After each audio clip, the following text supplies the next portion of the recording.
पाकिस्तान, बांग्लादेश और अफगानिस्तान में मिला के लगभग 2.5 से 3 करोड़ अल्पसंख्यक रहते हैं। वहां बहुत गरीबी है, उनके पास रोजगार नहीं है। भारत में आना और भारत की नागरिकता मिलना उनके लिए तो बहुत बड़े सपने की तरह है। और अगर हमने भारत के दरवाजे खोल दिए, इतनी बड़ी संख्या में लोग आने वाले हैं जिसकी हम कल्पना भी नहीं कर सकते। इन 2.5-3 करोड़ लोगों में से अगर 1-1.5 करोड़ लोग भी आ गए तो कहां बसाया जाएगा उनको, क्या करेंगे उनका? ये मेरा प्रश्न था माननीय गृह मंत्री जी, जिसका जवाब आपने नहीं दिया। आपका यह कहना है कि 2014 से पहले के लोगों को, जो आ चुके 2014 से पहले, उनको बसाया जाएगा। मैं आपसे पूछना चाहता हूं, 2014 के बाद आना बंद हो गया? 2014 के बाद भी आ रहे हैं, अभी तक आ रहे हैं, रोज आ रहे हैं। तो अभी तक 2000 जो इलीगल माइग्रेंट आते थे, जो घुसपैठिए हमारे देश के अंदर आते थे, वो डरते थे कि अगर आ गए तो हमें निकाल देंगे, हमें पकड़ लेंगे, हमें जेल में डाल देंगे। उन्हें डर रहता था क्योंकि वो इलीगल थे। अब आप ये कानून लाके उनको लीगल बना रहे हो, अब उनका डर खत्म हो जाएगा।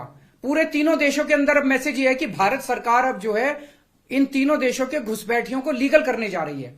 तो ये 2014, आज आप 2014 वालों की बात कर रहे हो, कल आप 2019 के पहले वालों की बात करोगे, फिर ये डेट एक्सटेंड करके 2024 कर दोगे, क्योंकि घुसपैठिए तो आ ही रहे हैं।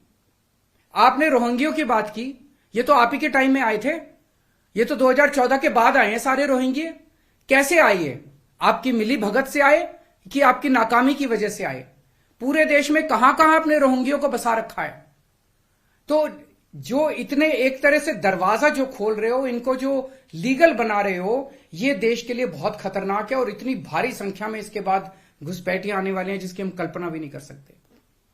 आज जो 2014 के पहले भी आए थे, हमारे देश के अंदर उनके अधिकार नहीं है। आप उनको नागरिकता देके अब सरकारी नौकरियां दी जाएंगी उनको।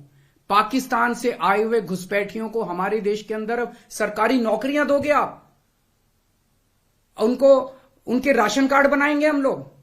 आज दिल्ली के अंदर 72 लाख लोगों के राशन कार्ड हैं, वो कम पड़ते हैं। हम बार बार केंद्र सरकार को लिखते हैं, भाई हमारे दिल्ली के अंदर गरीब ज्यादा है, राशन कार्ड बढ़ाने की इजाजत दो। उनके राशन कार्ड बढ़ाने की इजाजत नहीं देते और पाकिस्तान से लाके उनके राशन कार्ड बनाओगे आप, पाकिस्तान और बांग्लादेश के लोगों का। ये तो सही नहीं है। हमारे देश के लोगों के अधिकार मार के आप उनके लोगों को अधिकार दे रहे हो। सरकारी पैसा हमारा पैसा है, सरकारी पैसा 140 करोड़ लोगों का पैसा है, हमारे टैक्स का पैसा है।